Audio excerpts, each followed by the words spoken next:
অনেক দিন পর সকালের ব্রেকফাস্টে বানিয়েছিলাম এগ চাউমিন, আর সাথে দুপুরের খাবারে কি বানালাম সেটাই তোমাদের সাথে আজ শেয়ার করব।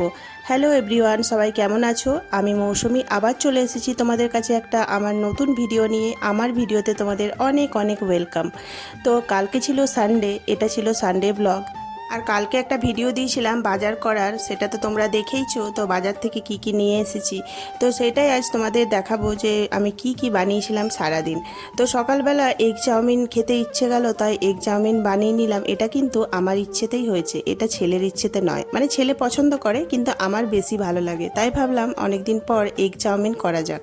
তো এগ চাউমিনটা এমনি নর্মালভাবেই বানিয়েছিলাম, কোনো সবজি এখানে দিইনি, শুধু ডিম, পেঁয়াজ আর লঙ্কা এইসব দিয়েই বানিয়েছিলাম। আর এরকম সিম্পলভাবে এগ চাউমিন খেতে কে ভালোবাসো একটু কমেন্টে জানাবে। তো দেখো এখানে এগ চাউমিনটা পুরো রেডি হয়ে গেছে, আর এটা বানাতে বেশি টাইমও লাগে না, আর খেতেও কিন্তু দারুণ হয়।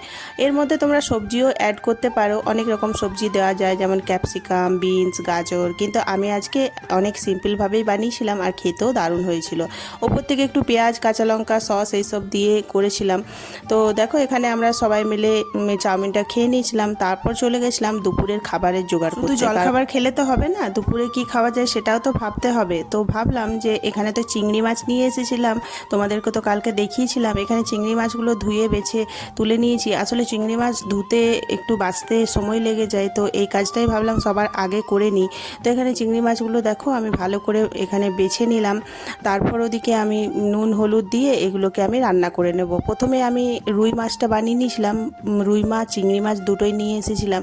আর ওদিকে আমি ভাতও চাপিয়ে দিয়েছি। আর এখানে চিংড়ি মাছের ভাবলাম যে একটু আলু দিয়ে বেশ মাখা মাখা করে তরকারি বানাবো, লাউ দিয়ে বানাবো। কিন্তু লাউ চিংড়িটা আমার পছন্দ হলেও আমার ছেলের আবার একদম পছন্দ নয়, তো কি আর করা যায়, ও আলু দিয়েই বানাতে হলো। পটল চিংড়ি, লাউ চিংড়ি এগুলো আমার বেশ ভালো লাগে, কিন্তু ছেলের জন্য বানাতে পারি না। তো যাই হোক, ওখানে দেখো চিংড়ি মাছটাও হয়ে গেছে আর রুই মাছটাও বানিয়ে নিয়েছি। আর তোমরা দেখে বলবে কেমন হয়েছে। তোমাদের খাওয়াতে তো পারি না, দূরে সবাই থাকো। তো যাই হোক, এখানেই আমি ভিডিওটা শেষ করছি। আমার ভিডিও ভালো লাগলে তোমরা ফলো করে একটু পাশে থেকো। চলো তাহলে আসি, তাহলে লাইক কমেন্ট করতে ভুলো না যেন। চলো টাটা।